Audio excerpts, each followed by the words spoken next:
जय श्री राधे, जय श्री कृष्ण। श्रीमद्भागवत गीता 41वां श्लोक। कल तक मैं आप लोगों को 40वां श्लोक तक सुनाया था। आज 41 श्लोक सुना रहा हूँ। कृपया आप लोग शुरू से अंत तक श्रीमद् गीता जी का कथा सुने और पुण्य के भागी बने। और पूरा सुनने से ही आपको गीता जी का अर्थ समझ में आएगा। कल मैं आप लोगों को 39वें श्लोक में भगवान ने जिस समबुद्धि योग में सुनने के लिए कहा था, उसी समबुद्धि को प्राप्त करने का साधन आगे के श्लोक में बताते हैं। वयवसायात्मिकाः बुद्धिदरेकेह कुरु नन्दन बाहुशाखा हयनन्तास च बुद्धदहयो वयवसायिनाम्। अर्थात कर्मयोगी साधक का ध्येय लक्ष्य जिस क्षमता को प्राप्त करना रहता है, वह क्षमता परमात्मा का स्वरूप है।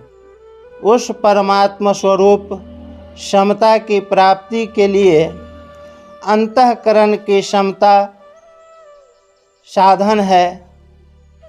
अंतःकरण की क्षमता में संसार का राग बाधक है।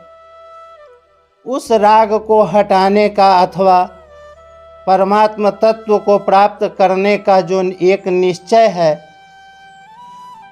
उसका नाम है वयवसायात्मिका बुद्धि। एक क्यों होती है? कारण कि इसमें सांसारिक वस्तु पदार्थ आदि की कामना का त्याग होता है। यह त्याग एक ही होता है, चाहे धन की कामना का त्याग करे, चाहे मन बड़ाई की, चाहे मान बड़ाई की कामना का त्याग करे।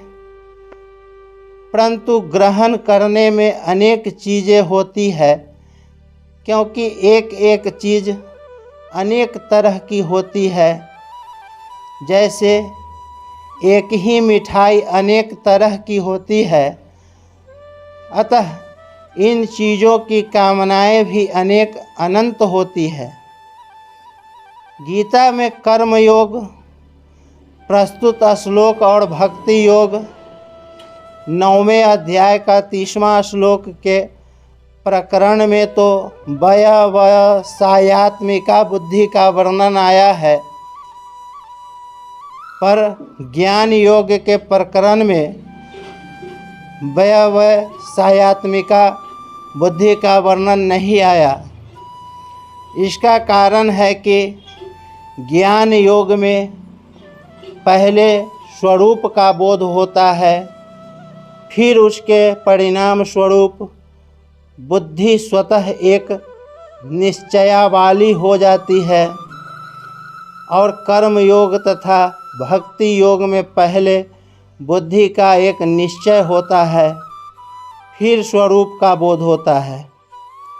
अतः ज्ञान योग में ज्ञान की मुख्यता है और कर्म योग तथा भक्ति योग में एक निश्चय की मुख्यता है।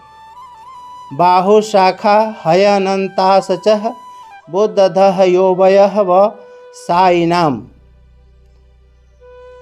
अव्यवसायी वे होते हैं जिनके भीतर सकाम भाव होता है, जो भोग और संग्रह में आसक्त होते हैं। कामना के कारण ऐसे मनुष्यों की बुद्धि अनंत होती है और वे बुद्धियाँ भी अनंत शाखाओं वाली होती है। अर्थात एक एक बुद्धि की भी अनंत शाखाएं होती है।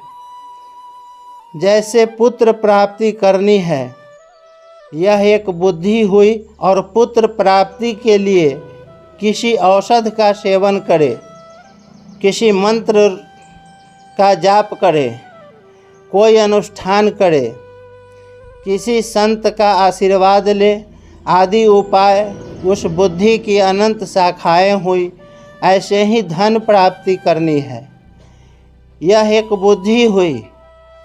और धन प्राप्ति के लिए व्यापार करे, नौकरी करे, चोरी करे, डाका डाले, धोखा दे, ठगाई करे आदि उस बुद्धि की अनंत शाखाएं हुई। ऐसे मनुष्यों की बुद्धि में परमात्म तत्व की प्राप्ति का निश्चय नहीं होता। वास्तविक उद्देश्य एक ही होता है। जब तक मनुष्य का एक उद्देश्य नहीं होता तब तक उसके अनंत उद्देश्य रहते हैं। और एक एक उद्देश्य की अनेक शाखाएं होती है, उसकी अनंत कामनाएं होती है। और एक एक कामना की पूर्ति के लिए उपाय भी अनेक होते हैं। जय श्री राधे।